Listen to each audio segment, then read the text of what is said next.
Simple strategies to improve your sleep. The night before competition, a lot of people are worried. A lot of people are overthinking. A lot of people are nervous. Our sleep is going to have a big impact on how we perform. We want to have a lot of energy when we compete. And if the night before we're up real late, we're going to be starting with less battery life than we should. So, simple strategies that you could use right away to improve your sleep right off the bat. Number one, aim for 8 hours of sleep every night. Consistency is key. You want to be consistently getting those 8 hours of sleep. Now, if you're not normally getting 8 hours of sleep every night of the week, and then you try to do it the night before competition, your body's not going to be ready for it. So really aim for 8 hours. And if it's just not possible, aim for as close to 8 as you possibly can. Go to sleep at the same time every night. We all have a circadian rhythm. We get in the habit of going to sleep at a certain time. We get in the habit of waking up at a certain time. So if you know that on a Saturday morning you have to get up at 6 o'clock to get that 8 hours of sleep, you have to go to sleep by 10 o'clock at night, right? So you want to start that in the beginning of the week.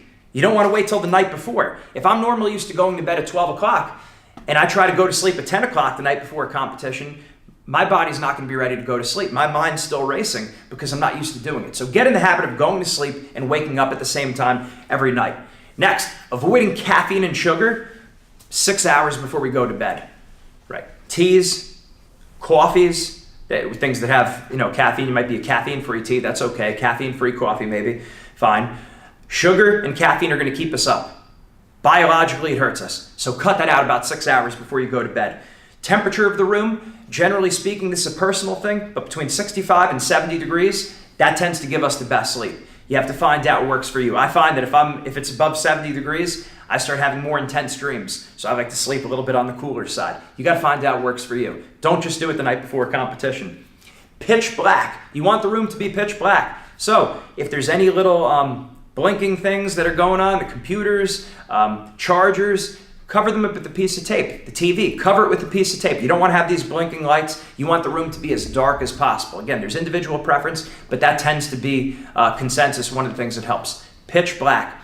Also, not looking at our computer screen or not looking at our phone screen an hour or two before we go to bed. Get into that habit. That's a tough one, but that's what's going to separate you from your opponents. You want to start shutting the mind down. When you have that bright light on your screen, yeah, there's a night mode. That's good to have your phone, shift your phone or your computer into a night mode where the lighting is a little bit easier. But really, an hour or two before you go to sleep, you want to start shutting down electronics. You want to start shutting down the TV. As best as you can do that, it's going to help you. Cold shower an hour before going to bed. That's a tough one because at the time when you're taking that cold shower, you're wide awake. But inside our body, the way it works, it actually calms us down, it relaxes us, we're ready for bed after that cold shower, or soon after that cold shower. So at nighttime, taking a cold shower is going to help prepare you for bed. White noise, having a fan, having an air conditioner, having something that's going on in the background that's going to help calm us down and relax. Sometimes having that steady stream of noise really helps us. I had a wrestler that for him, he lived out in the sticks, so for him, he would put on crickets. And he would hear that in the background, and that would help put him to sleep. Other people like the sound of running water or the ocean, whatever works for you. Having that white noise tends to help.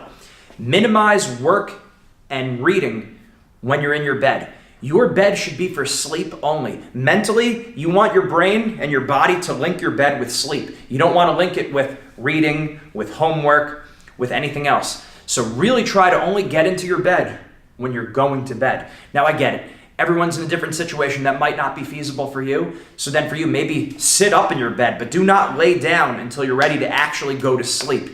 So your mind and your body, when you lay down in bed, you know you're getting ready to go to bed. Having the proper mental links. Different things you have. There's a warning yawn. All of us have one big warning yawn. And once you have that big warning yawn, within an hour of that, that's your best time to go to sleep.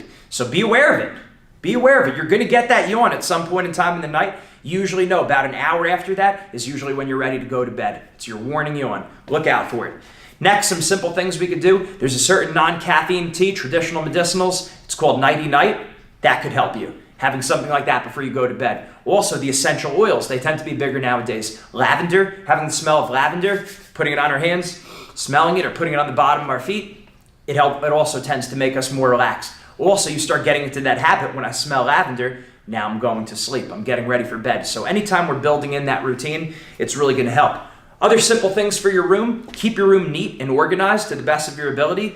When we have a cluttered room, we tend to have cluttered thinking.